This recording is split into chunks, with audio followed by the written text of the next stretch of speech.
돈은 피할 것도 두려워할 것도 아닙니다. 가까이 지려면 편안해지십니다. 돈을 생각하는 시간, 옥대표입니다.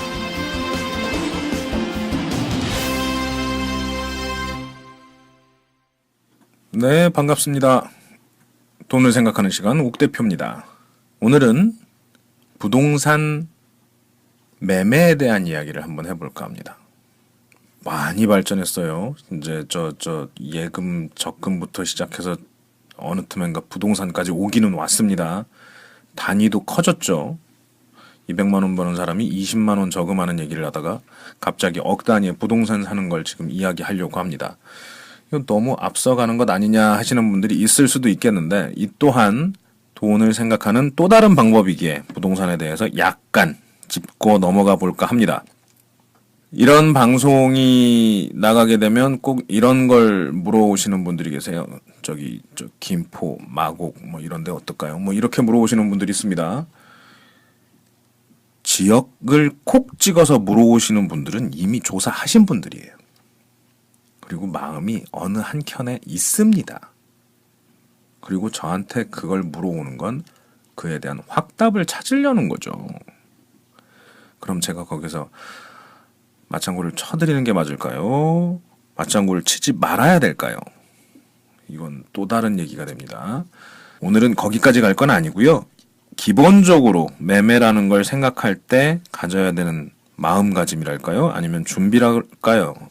하는 기초적인 내용들을 한번 이야기해보고자 합니다. 부동산 거래, 첫 번째, 부동산 거래가 1대1로 이루어지는 협상이라는 점 감안하셔야 될 겁니다. 이게 무슨 말이냐면요. 같은 집인데 말만 잘하면 돈 1,000만 원 깎을 수 있어요. 이게 안 되는 건 뭐냐면 아파트를 분양받을 땐 이게 어렵죠. 대형 건설 회사가 수백 채에서 수천 채 아파트를 한꺼번에 팔 때에는 기본 가격이 있습니다. 거기서 협상은 안 돼요. 근데 그게 아니고 이게 한번 소유권이 개인으로 넘어간 다음에 개인 간의 거래가 이루어질 때에는 협상의 여지가 있습니다. 단순하게 말씀드리면 이런 거예요. 남들이 다 4억에 사는 집이라고 쳐요. 이 집을 3억 8천에 구할 수 있다면 이건 사야 될까요? 말아야 될까요? 다른 조건들 되게 많습니다. 사실 이걸 살 때 이자는 내가 가진 돈은 얼마고 대출은 얼마를 받아야 되고 거기에 이자는 얼마고 취득세는 얼마를 내야 되고 그 과정에서 수수료는 얼마를 내야 되며 여기에 들어갈 때는 얼마를 써야 되는지까지 되게 다양한 계산들이 들어갈 거예요. 근데 어쨌든 결론만 놓고 따지면 상대적으로 다른 사람보다 5% 정도 싸게 구할 수 있는 상태에 처한다면 얘기는 좀 달라지겠죠. 이게 문제입니다. 표준 정가가 없습니다. 그래서 협상이 가능한 부분이기도 하고 협상이 잘 이루어진다면 내가 원했던 것보다 잘 구했다라는 얘기를 할 수도 있는 겁니다. 이게 결국 상대적이란 얘기죠.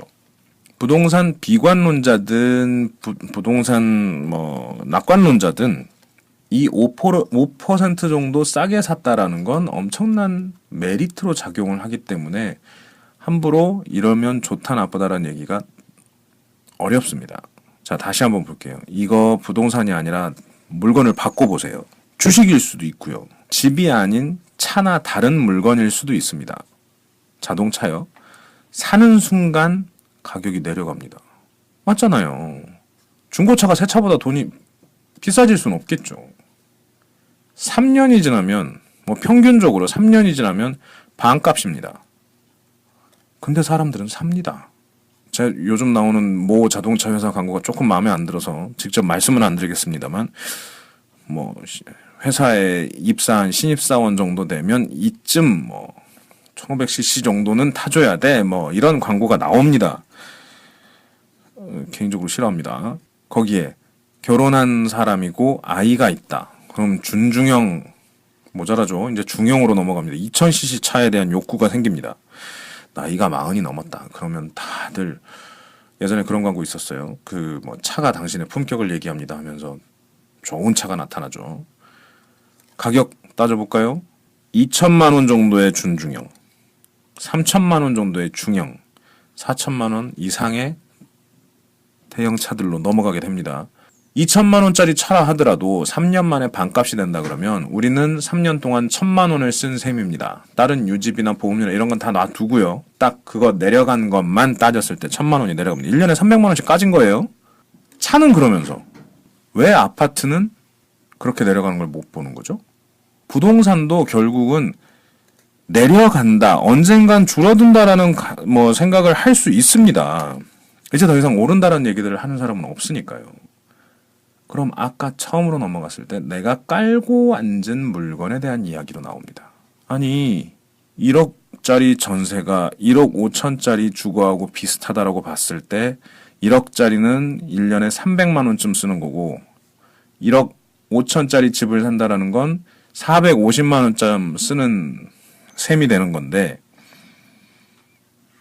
이걸 집값이 내려간다라고 생각하면 1년에 600만 원 이상 쓰는 걸 수도 있어요. 그럼 이제 거기서부터 생각해 봐야죠.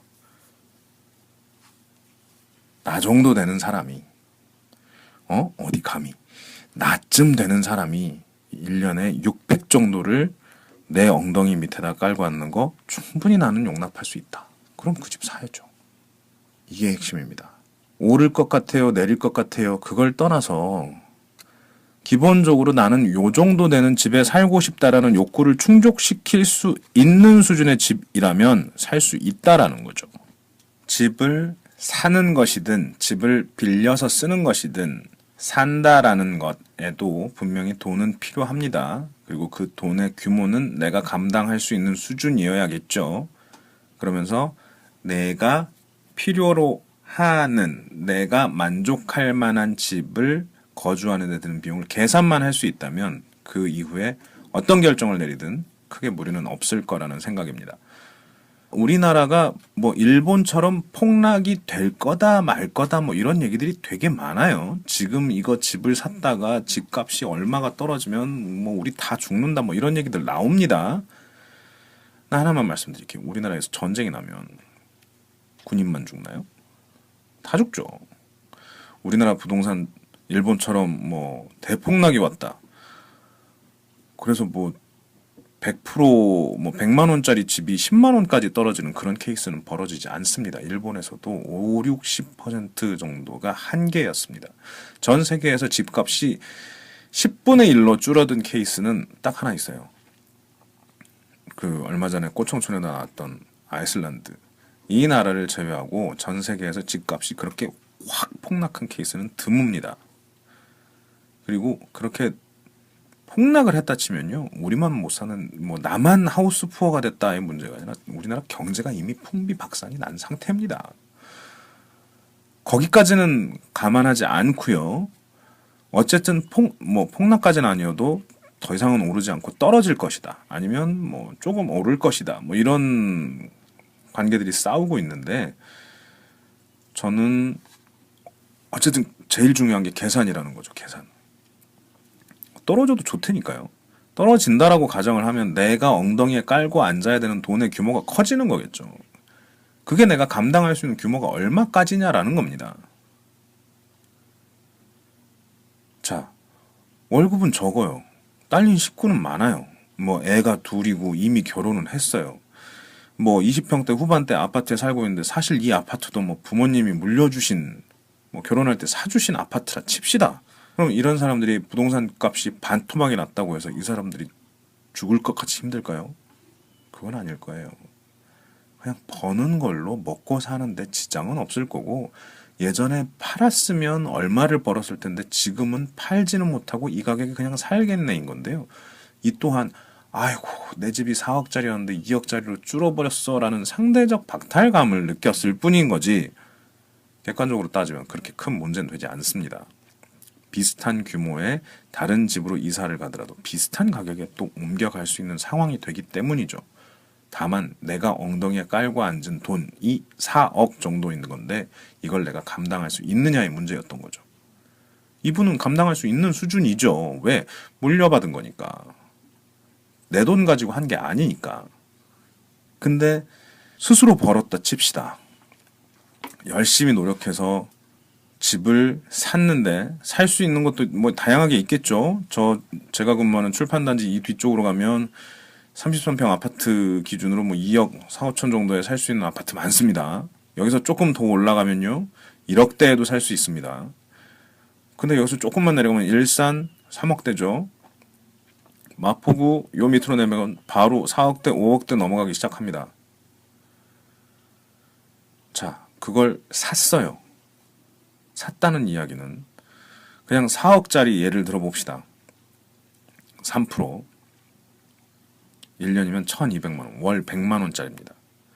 월 100만 원을 내가 엉덩이에 깔고 앉았어요. 그걸 감당할 수 있어서 그 집을 산 겁니다.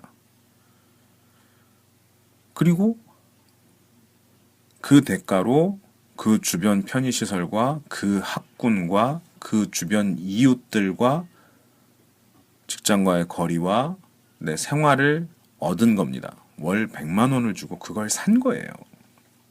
여기서 집값이 올랐다, 집값이 떨어졌다라고 할 때에는 대출 규모는 뭐 여전하게 있을 테니까 거기에 맞춰서 내가 써야 되는, 내가 엉덩이에 깔고 앉은 돈이 더 작아지고 커지고 하는 거겠죠. 그걸 감당할 수 있으면 어렵지 않습니다. 감당하지 못할 때가 문제가 됩니다. 여기서 감당하지 못할 때란 그 이자를 부담하느라 내가 다른 생활을 하지 못할 때, 더 이상 여기에 있는 게 행복하지 않을 때가 감당하지 못할 때가 됩니다. 하우스 푸어다. 하우스 푸어다라는 말 자체가 집이 가난한 건 아니겠죠. 하우스가 푸어한 건 아니겠죠. 집 때문에 집을 구하느라 대출을 많이 받은 집의 주인이 그 대출금과 이자를 상환하기 위해 써야 되는 돈이 많아지면서 생활에 쓰는 돈이 없는 경우에 가난함을 느꼈을 때가 하우스 푸어입니다. 앞의 조건이 다 맞아요. 무리해서 집을 샀고 그거에 대한 대출과 원금을 갚느라 많은 돈을 써요. 근데 매달 버는 돈이 많아요. 그럼 이 사람이 하우스 푸어일까요? 그 사람이 푸어라고 생각하지 않으면 푸어는 아니죠. 좀 억울하긴 하겠지. 자기는 몇 년 안에 이거 다 갚을 줄 알았는데 그게 안 갚아진다거나 아니면 뭐 매달 갚는 비용이 뭐 조금 많아진 게 서운한 그런 사람은 있을 수 있겠죠. 근데 그게 아니라면 그렇게 큰 문제가 되지 않을 겁니다. 하우스 때문에, 대출 때문에 문제가 생기긴 했으나 푸어는 아니란 말이에요. 그 상황이라면 그게 무슨 문제겠습니까? 더 안 좋은 건요, 아주 약간의 대출이어도 내 삶이 푸어해지는 케이스가 문제입니다. 4억짜리 집인데 3억이 있어요. 1억을 빌렸어요. 첫 해에는 이자만 갚을 수 있는 거치 기간이어서 뭐 한 20만 원, 25만 원 정도 냈어요. 두 번째 해부터는 원금까지 갚아야 돼서 70만 원씩 갚아 나가기 시작합니다. 근데 내가 월급이 200만 원이야. 못 삽니다. 이때가 푸어죠. 그때는 분명히 130만 원으로 살아야 되는데 살기가 힘들어졌다 느껴진다면 그 엉덩이에 깔고 앉은 그 집을 정리해야죠. 줄이든 동네를 바꾸든 다른 짓을 하든 70만 원을 쓰면서 살 수 있는 상태가 아닌 겁니다. 푸어해졌다라고 느낀 거죠. 계속 같은 말씀 드립니다. 상대적 박탈감 느끼지 않도록 내 기준을 잡아야 됩니다. 근데 그 상대적 박탈감을 느끼는 순간이 오기도 합니다. 그렇게 되면 내 삶의 변화를 줘야 될 때인 겁니다.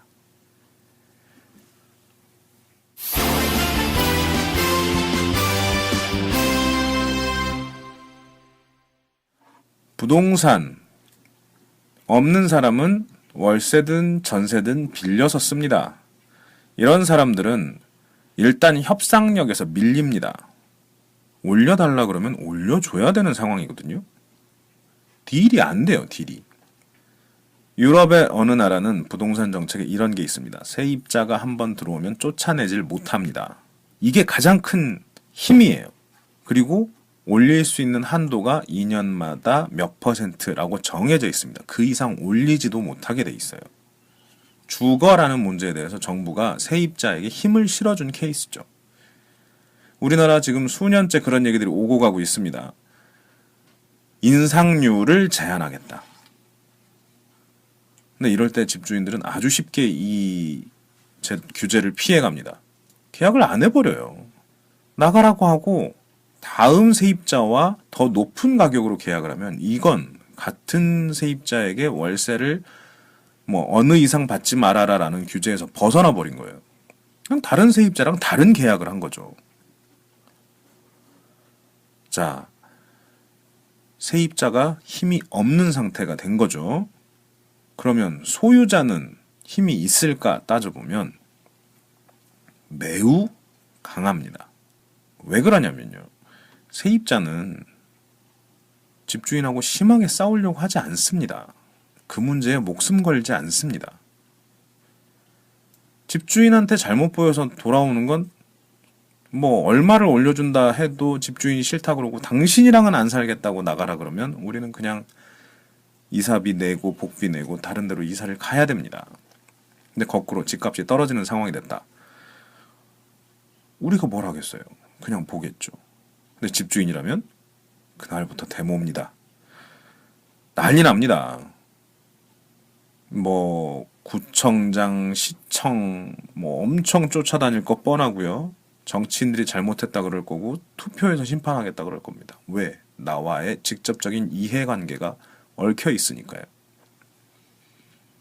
정부가 부동산 부양책을 쓴다거나 아니면 뭐 부동산 거래가 활발해질 수 있도록 뭐 거래를 진흥하는 여러 가지 정책을 내놓는 이유 여기 있습니다. 세입자는 불만을 표현하지 못합니다. 뭉치지도 못합니다. 힘도 없습니다. 그에 비해 집주인들은 매우 민감하게 반응하고 힘을 씁니다. 그리고 자기들끼리 연대도 훨씬 잘 합니다. 이게 현재까지 부동산 정책이 정상적으로 돌아가지 못했던 이유라고 저는 생각합니다. 앞으로도 그럴 가능성이 높겠죠. 제도적으로 세입자의 권익을 보장해주는 어떤 무언가 제도가 나타나지 않는다면 앞으로도 뭐 쉽지는 않을 겁니다. 근데 그 와중에도 우리는 살아야죠. 우리는. 세상은 앞으로 더 좋은 방향으로 가리라고 믿습니다. 그리고 그렇게 될 때까지 우리는 살아야 됩니다. 우리가 살아야 하기 때문에 부동산도 계산을 해보시라는 겁니다. 그리고 어느 정도가 내가 버틸 수 있는 수준인지, 내 엉덩이에 깔고 있을 수 있는 수준인지 가늠해 보시기 바랍니다. 물건을 살 때도요. 내가 좋아하는 물건인지 아닌지, 성능은 어떠한지, 내가 이걸 가지고 다니면 남들이 어떻게 볼지 별의별 걸 다 생각합니다. 집은 더해집니다. 동네 분들이랑 한번 이야기해 보세요. 은근히 그런 거 신경 많이 씁니다, 서로. 저 집은 대출이 얼마라더라. 저 집은 얼마나 싸게 들어왔다더라. 이런 얘기들에 귀가 쫑긋 갑니다. 물건도 따져보는데 집이라고 안 따져보겠습니까? 집은 더 많이 따져봐야 됩니다. 어머니들 보시면요. 이사갈 집 찾을 때 화장실부터 가서 세면대 물부터 틀어보는 경우가 많습니다. 수압이 세니 안 세니 어디 결로가 있니 없니 곰팡이 폈나 안 폈나 따져볼 거고요. 벽지를 갈아야 되는지 장판을 갈아야 되는지 싱크대는 쓸만한지 화장실 타일은 괜찮은지 변기, 욕조 상태 멀쩡한지 창틀, 창호, 유리창 뭐 이렇게 저렇게 다 구체적으로 따져봅니다. 그거 하나하나가 집값에 영향을 미칠까요? 사실은 그 옆집하고의 관계가 더 가격에 영향을 미칩니다. 옆집이 얼마에 팔렸는지가 제일 중요한 거죠. 그 조건 하에서 그 집을 구성하고 있는 작은 부품들이 뭐 제 기능을 하는지는 어찌 보면 부차적인 문제이기도 합니다. 물건을 살 때 따져보는 것처럼 꼼꼼하게 집을 보고 이사를 가시거나 구매를 하십시오. 근데 그게 가격과 연관된다는 생각은 안 하시는 편이 좋습니다. 이거는 유지비를 줄인다라는 면에선 도움이 되겠지만요. 가격을 깎는 데에는 큰 의미는 없습니다. 오늘 부동산에 대해서 말씀드리면서 가장 중요한 포인트도 여기에 있습니다. 결국은 협상입니다. 단 한 번 거래를 할 때 가질 수 있는 힘, 협상력이 생기는 순간입니다. 그게 세입자든 집을 사는 사람이건 간에요. 계산해 보시고 협상을 잘 하십시오. 그리고 거기에 그 결과에 만족하시고 행복해지셨으면 합니다. 이게 부동산 매매에 가장 필요한 영역이라고 봅니다. 돈을 생각하는 시간입니다. 돈을 버는 시간은 아니에요. 버는 방법은 따로 있는 거겠죠. 조금 더 독하게 가볼까요?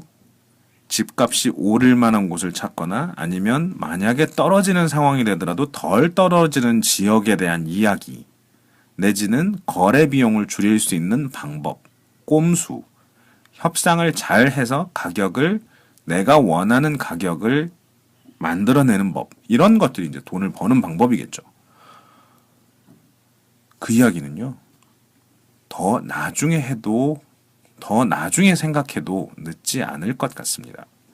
일단은 돈이 세상을 어떻게 움직이고 있는지를 충분히 이해하고 같이 한번 생각해 보는 게 중요할 것 같아서 이런 식의 진행을 하고 있습니다.